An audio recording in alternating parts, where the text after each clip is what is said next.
It was a dark, stormy night as a lone car sped down the desolate highway. The driver, Sarah, was exhausted from a long day of driving and just wanted to reach her destination. Suddenly, the rain started pouring down in sheets, making it almost impossible to see through the windshield. Sarah gripped the steering wheel tightly, trying to stay focused on the road ahead.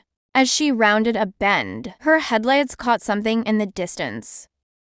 Sarah's heart skipped a beat as she realized it was a figure standing by the side of the road. She slowed down, squinting through the rain to get a better look. It was a man, his clothes tattered and torn, his face obscured by shadows. Feeling a twinge of unease, Sarah debated whether to stop and offer help or keep driving, but as she passed the man, she caught a glimpse of his eyes. They were lifeless, hollow, devoid of any humanity. A chill ran down her spine as she accelerated, eager to leave the strange encounter behind. But it was not over yet. In her rearview mirror, Sarah saw the man beginning to move, his limbs jerking in an unnatural manner. Panic gripped her as she realized he was running towards her car.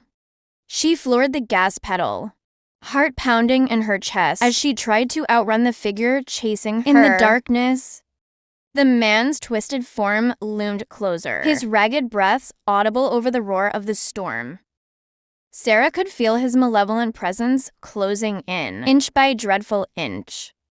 Just when she thought she couldn't take it anymore, she saw a glimmer of light up ahead. A gas station, a beacon of hope in the night. With renewed determination, Sarah veered off the highway and skidded to a stop in front of the gas pumps. She stumbled out of the car, gasping for breath as she looked back towards the road. But to her horror, there was no sign of the man anywhere. Had she imagined the whole thing? Shaken but relieved, Sarah made her way inside the gas station, seeking shelter from the storm. The clerk behind the counter gave her a curious look as she approached, noticing the fear etched on her face. Sarah tried to explain what had happened, but the words came out in a jumble of terror and disbelief. The clerk listened patiently, a knowing look in his eyes.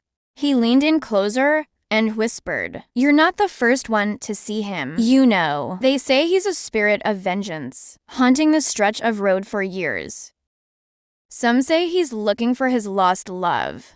Others say he's searching for his next victim."